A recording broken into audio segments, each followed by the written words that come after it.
स्वागत है आप सभी का डीडी न्यूज के इस खास बुलेटिन एक्सप्रेस 100 में, जहां हम आपके लिए लेकर आते हैं राजनीति, मनोरंजन, देश दुनिया, खेल और व्यापार जगत की सभी बड़ी खबरों को एक्सप्रेस यानी कि फटाफट अंदाज में। आपके साथ मैं हूं संध्या शर्मा। तो देखिए खबरें तेज रफ्तार से।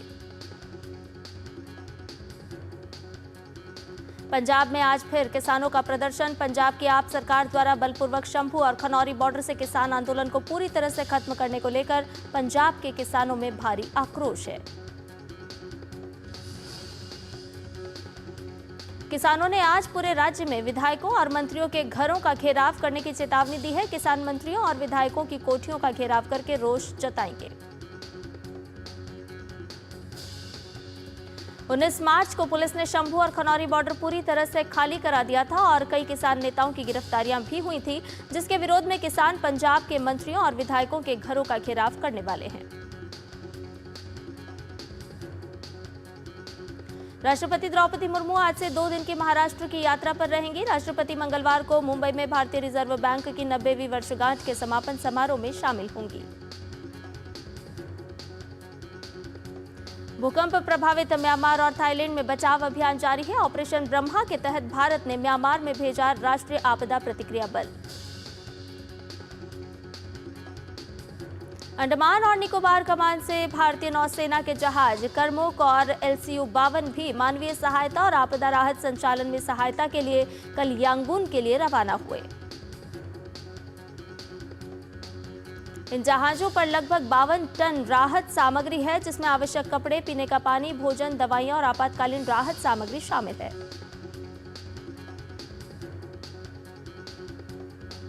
चैत्र नवरात्रि का आज दूसरा दिन है। नवरात्रि के दूसरे दिन देवी दुर्गा की पूजा माता ब्रह्मचारिणी के रूप में की जाती है। मां वैष्णो देवी का मंदिर रोशनी से नहाया हुआ है। माता वैष्णो देवी के दरबार में लगा श्रद्धालुओं का तांता। मां के दरबार की रंग बिरंगे और ताजे फूलों से सजावट की गई है। वहीं दिल्ली स्थित छतरपुर मंदिर में श्रद्धालु पूजा अर्चना करने और सुबह की आरती में शामिल होने पहुंचे। नवरात्रि को लेकर भक्तों में खासा उत्साह नजर आया। झंडेवालान मंदिर में सुबह की आरती की गई। भक्ति और शक्ति का ये पर्व 9 दिनों तक चलता है और प्रत्येक दिन मां दुर्गा के अलग अलग स्वरूप की पूजा की जाती है। राजधानी दिल्ली के कालकाजी मंदिर में लोगों की लंबी कतारें देखने को मिली। लोग जय माता दी के उद्घोष के साथ आगे बढ़ रहे थे। वाराणसी के अष्टभुजा देवी मंदिर में भी भक्तगण सुबह से ही माता रानी के दर्शन के लिए कतारों में लगे हुए हैं। इस खास अवसर पर मंदिर को बेहद खूबसूरती से सजाया गया है। अयोध्या के देवकली मंदिर में श्रद्धालु माता रानी की आराधना कर रहे हैं। भक्ति और शक्ति का ये पर्व 9 दिनों तक चलता है। मुंबई के मुंबा देवी मंदिर में घंटा और शंख की ध्वनि से पूरा वातावरण भक्तिमय हो गया। श्रद्धालुओं ने विधि विधान से पूजा अर्चना की। हरिद्वार के मनसा देवी मंदिर में भी आस्था का सैलाब उमड़ा। लोगों ने जय माता दी के उद्घोष किए।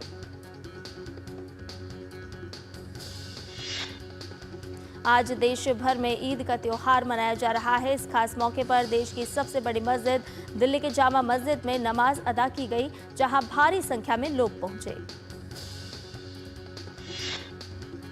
सुबह से मस्जिदों में ईद का इबादत हो रही है। ईदगाहों और मस्जिदों में नमाज पढ़ी जा रही है। राष्ट्रपति और उपराष्ट्रपति ने लोगों को ईद की शुभकामनाएं दी हैं। भाजपा नेता शहनवाज हुसैन ने दिल्ली में ईद की नमाज अदा की। ईद सांस्कृतिक विविधता और एकजुटता का प्रतीक है। मुंबई में लोगों ने माहिम दरगाह पर ईद उल फितर की नमाज अदा की। ईद के खास मौके पर दरगाह को भी खूबसूरत ढंग से सजाया गया है। मुंबई में ईद के जश्न की तैयारियों के बीच लोग कपड़े और अन्य सामान खरीदने के लिए बड़ी संख्या में मोहम्मद अली रोड में उमड़े। ईद के जश्न के लिए हैदराबाद के चार मीनार के पास के बाजार सज गए हैं। बड़ी संख्या में लोगों की भीड़ बाजारों में उमड़ रही है। ईद के जश्न की तैयारियों के बीच लोग कपड़े और अन्य सामान खरीदने के लिए बड़ी संख्या में जामा मस्जिद बाजार में उमड़े। उधर लखनऊ में भी ईद के जश्न की तैयारियों के बीच लोग कपड़े और अन्य सामान खरीदने के लिए बड़ी संख्या में बाजार पहुंचे। संभल में ईद उल फितर की तैयारियों पर सुरक्षा के पुख्ता इंतजाम किए गए हैं। 1300 सीसीटीवी लगे हैं। ड्रोन से निगरानी हो रही है। फुट पेट्रोलिंग लगातार जारी है। लखनऊ में कल सुरक्षा की समीक्षा के लिए पुलिस ने शहर में फ्लैग मार्च निकाला। पुलिस ने जनता से शांति बनाए रखने और प्रशासन के नियमों का पालन करने की अपील की। केंद्रीय गृह मंत्रालय ने सशस्त्र बल विशेष अधिकार अधिनियम यानी अफ्स्पा को मणिपुर के पूरे क्षेत्र में लागू कर दिया है। हालांकि 13 पुलिस थाना क्षेत्रों को इससे बाहर रखा गया है।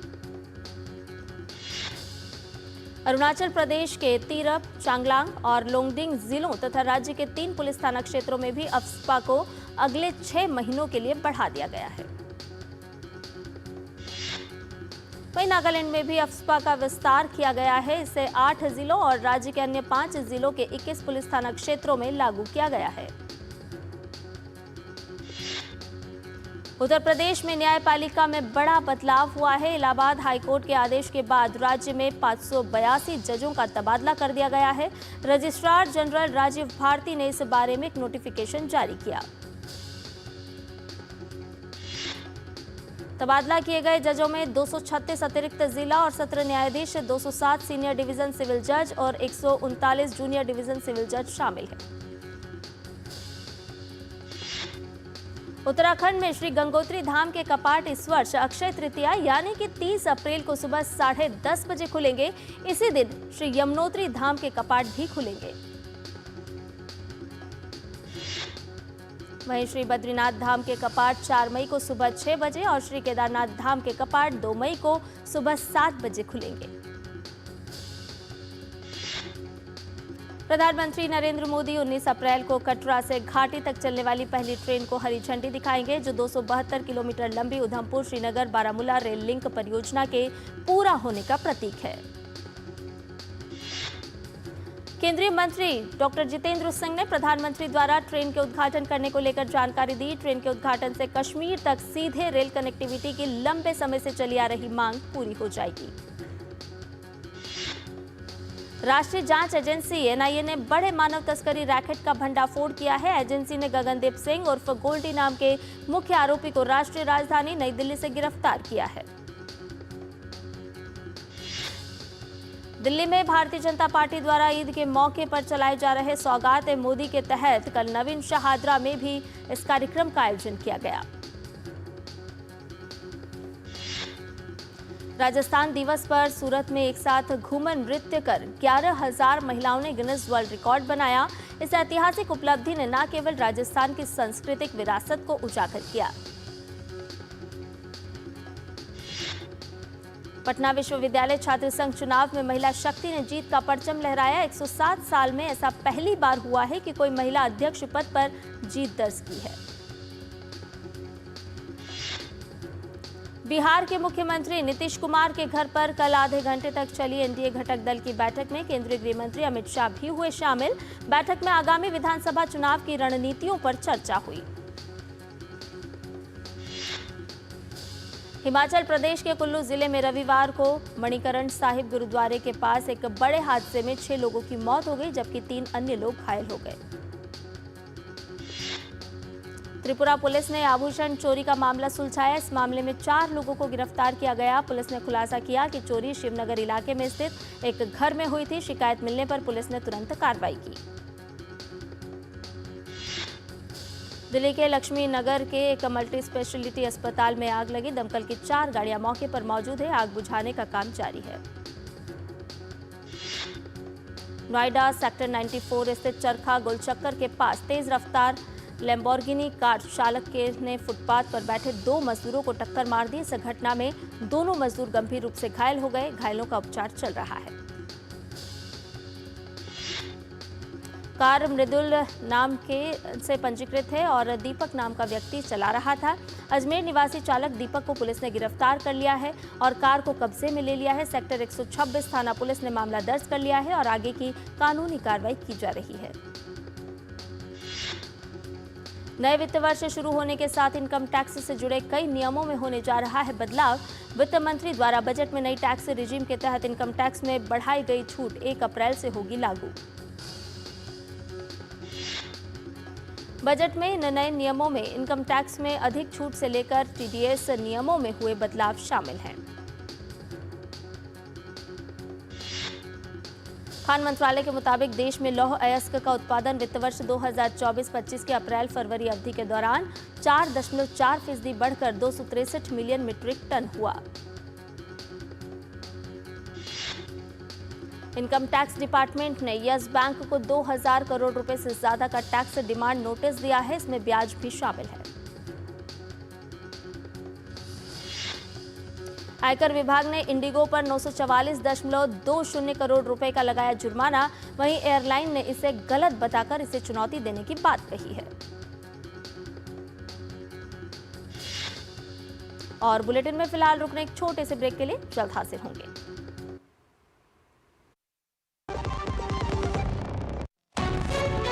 विभाग अनेक, कंप्लेंट बॉक्स 1। किसी भी सरकारी दफ्तर, विभाग या बैंक से जुड़ी शिकायत के लिए pgportal.gov.in पर जाएं, रजिस्टर करें, संबंधित विभाग चुनें, शिकायत दर्ज करें और ट्रैकिंग आईडी नोट करें। एसएमएस या ईमेल पर एक्नॉलेजमेंट पाएं और शिकायत का जवाब सीधे मंत्रालय से प्राप्त करें। अब तक 1 करोड़ 12 लाख से अधिक भारतीयों ने भरोसा जताया। सीपी ग्राम्स, आपकी हर शिकायत का हल। अभी शिकायत दर्ज करें pgportal.gov.in।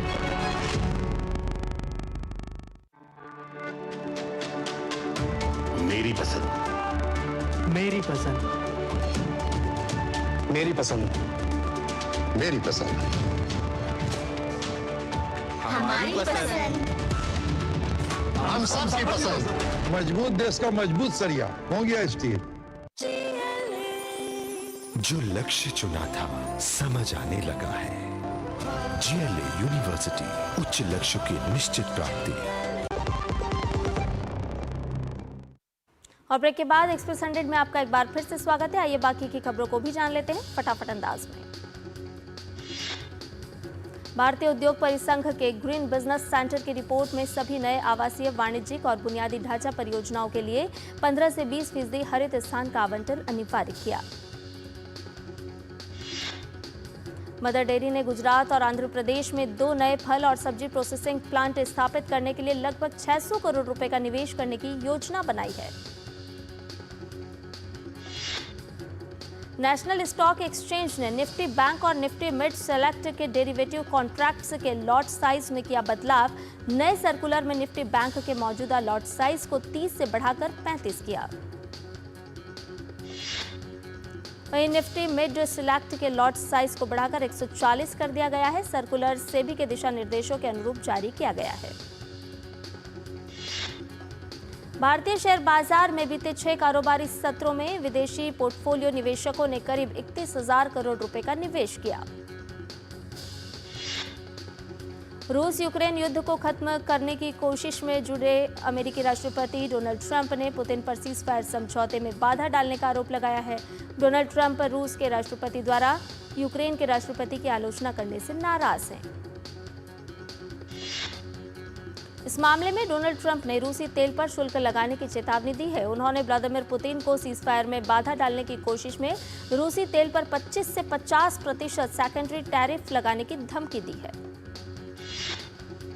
अमेरिकी राष्ट्रपति डोनाल्ड ट्रंप ने ईरान पर अमेरिका के साथ परमाणु समझौता न करने पर बमबारी और सेकेंडरी टैरिफ लगाने की धमकी दी। इससे पहले राष्ट्रपति डोनाल्ड ट्रंप ने पत्र लिखकर ईरान से एक नया परमाणु समझौता करने को कहा था।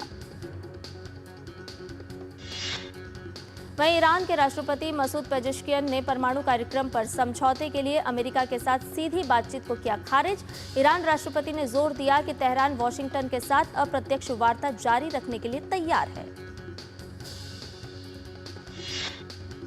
ईरान का कहना है कि उसका परमाणु कार्यक्रम पूरी तरह से नागरिक ऊर्जा उद्देश्यों के लिए है। 2018 में अपने पहले कार्यकाल के दौरान ट्रंप ने ईरान के साथ हुए परमाणु समझौते से अमेरिका को अलग कर लिया था।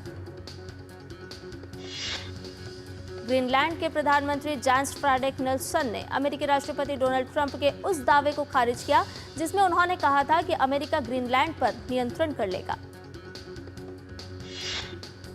प्रधानमंत्री जेंस फ्रेडरिक निल्सन ने कहा कि वो साफ कर देना चाहते हैं कि अमेरिका को ये नहीं मिलेगा। उन्होंने कहा कि ग्रीनलैंड किसी के अधीन नहीं है और वो अपना भविष्य खुद तय करेंगे। फ्रांस की मंत्री औरोर बर्जे ने अमेरिकी राजनयिकों पर फ्रांसीसी कंपनियों के कामकाज में दखल का आरोप लगाते हुए कहा कि अमेरिकी दूतावास ने कंपनियों को पत्र भेजकर ट्रंप के DI विरोधी आदेश का पालन करने को कहा है। प्रमुख फ्रांसीसी कंपनियों को भेजे गए इस पत्र में कहा गया है कि ट्रंप का आदेश उन सभी कंपनियों पर लागू होगा जो अमेरिकी सरकार को सेवाएं या सामान देती है, चाहे वे किसी भी देश में हों। म्यांमार में शुक्रवार को 7.7 की तीव्रता से आए भयावह भूकंप में मरने वालों की संख्या बढ़कर लगभग 1700 हुई। अब तक करीब 3400 घायल हुए हैं। इसके अलावा काफी लोग लापता भी बताए जा रहे हैं। म्यांमार में बचाव अभियान लगातार जारी है। भूकंप के कारण क्षतिग्रस्त हुई कई इमारतों के मलबे से और शव निकाले जा रहे हैं, जिससे मृतकों की संख्या और बढ़ने की आशंका है। नेपाल में राजशाही की वापसी की मांग को लेकर हिंसक प्रदर्शन के दौरान पुलिस के साथ झड़प में 2 लोगों की हुई मौत। वहीं 100 से ज्यादा राजशाही समर्थक किए गए गिरफ्तार। राजशाही समर्थकों ने सरकार को 1 सप्ताह का अल्टीमेटम दिया। इस बीच नेपाल के प्रधानमंत्री KP शर्मा ओली आज संसद में बयान देंगे और देश में राजशाही की मांग को लेकर हो रहे आंदोलन पर स्थिति स्पष्ट करेंगे। मिनेसोटा के ब्रुकलिन पार्क में एक छोटा विमान रिहायशी घर से टकराने के बाद हुआ दुर्घटनाग्रस्त, विमान पायलट की हुई मौत। स्थानीय अग्निशमन विभाग के अधिकारियों ने कहा कि दुर्घटना के समय घर में मौजूद एक व्यक्ति सुरक्षित बच निकलने में सफल रहा, जबकि घर का एक अन्य निवासी घटना के समय घर पर नहीं था।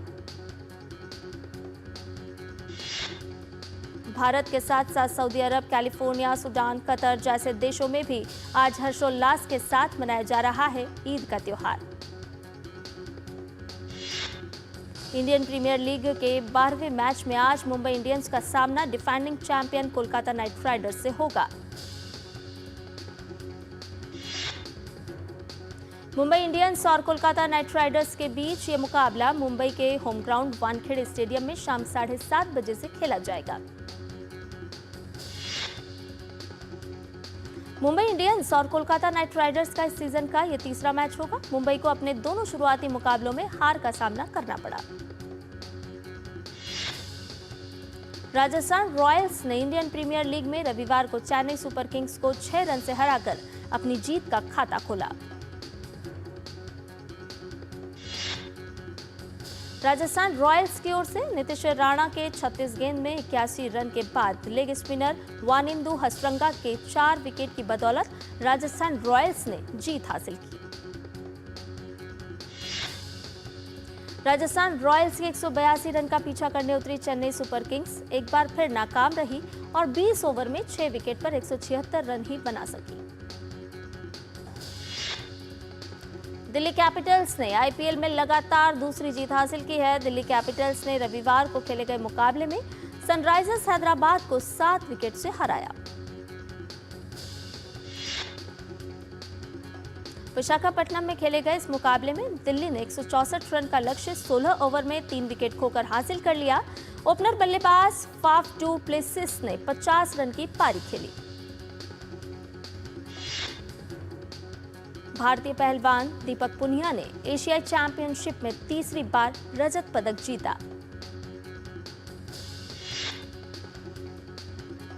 एशियाई चैंपियनशिप में भारतीय पहलवान उदित को लगातार दूसरी बार दूसरे स्थान से संतोष करना पड़ा है। जमशेदपुर FC ने इंडियन सुपर लीग फुटबॉल के सेमीफाइनल में नॉर्थ ईस्ट यूनाइटेड FC को 2-0 से हराया। अब सेमीफाइनल में उसका सामना लीग शील्ड विजेता मोहन बागान से होगा। रॉबर्ट लेवांडोव्स्की ने शानदार प्रदर्शन करते हुए 2 गोल दागे, जिससे बार्सिलोना ने गिरोना को 4-1 से हरा दिया। इस जीत के साथ ही बार्सिलोना ला लीगा की तालिका में रियल मैड्रिड को हटाकर शीर्ष पर पहुंच गया। बार्सिलोना ने साथ ही इसके 3 अंकों की बढ़त बना ली। बार्सिलोना इस साल 20 मैचों से अजेय है। अरेना सबालेंका ने फाइनल में अमेरिका की जेसिका पेगुला को हराकर मियामी ओपन का अपना पहला खिताब जीत लिया है। सलमान खान की फिल्म सिकंदर रिलीज से पहले टेलीग्राम समूहों सहित कई अवैध प्लेटफॉर्मों ने कथित तौर पर ऑनलाइन लीक कर दी है। साउथ निर्देशक पुरी जगन्नाथ ने की अपनी नई फिल्म की घोषणा। फिल्म में अभिनेता विजय सेतुपति मुख्य भूमिका में नजर आएंगे। जल्द ही इसकी शूटिंग शुरू होने वाली है। अभिनेता अल्लू अर्जुन की फिल्म आर्या 2 8 अप्रैल को थिएटर में फिर से होगी re release. Superstar Ramcharan Teja की फिल्म पेड्डी का नया पोस्टर जारी हुआ। फिल्म 6 अप्रैल को रिलीज होने वाली है। विष्णु मांचू की फिल्म कनप्पा की रिलीज की तारीख बढ़ा दी गई है। फिल्म की टीम फिल्म में जरूरी सुधार कर रही है ताकि इसे और बेहतर बनाया जा सके। वहीं फिल्म के वीएफएक्स को भी अपग्रेड किया जा रहा है। मनोज वाजपेयी की सीरीज द फैमिली मैन 3 में जयदीप अहलावत के शामिल होने की हुई पुष्टि। ये सीरीज इसी साल नवंबर में रिलीज होगी।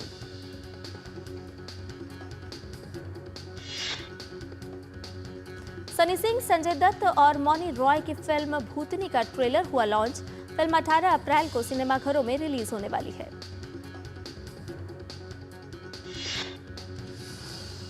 अभिनेता राजकुमार राव और अभिनेत्री वामिका गब्बी की फिल्म भूल चूक माफ की रिलीज डेट बढ़ी आगे। ये फिल्म अब 9 मई को सिनेमाघरों में दस्तक देगी। Animated web series the legends of Hanuman का 6ठा सीजन इस हनुमान जयंती यानी कि 11 अप्रैल को ओटीटी पर स्ट्रीम होगा। अक्षय कुमार की हाउसफुल फ्रेंचाइजी की अगली कड़ी फिल्म हाउसफुल 5 6 जून को सिनेमाघरों में रिलीज होगी। अजय देवगन, रकुल प्रीत सिंह और तब्बू की फिल्म दे दे प्यार दे का अगला भाग इसी साल 14 नवंबर को सिनेमाघरों में रिलीज होगा। सुभाष कपूर की court drama film jolly LLB की तीसरी कड़ी जॉली एलएलबी 3 इस साल 19 सितंबर को सिनेमाघरों में दस्तक देगी।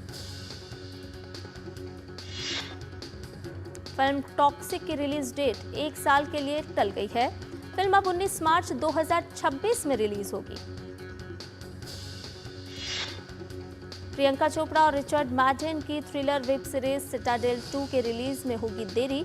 सीरीज में चल रहे बदलाव के कारण अब ये सीरीज 2026 में रिलीज होगी। अमिताभ बच्चन ने शो कौन बनेगा करोड़पति का नया सीजन की अपडेट साझा करते हुए कहा कि शो की शूटिंग शुरू हो चुकी है। जल्द ही नया सीजन शुरू होने वाला है।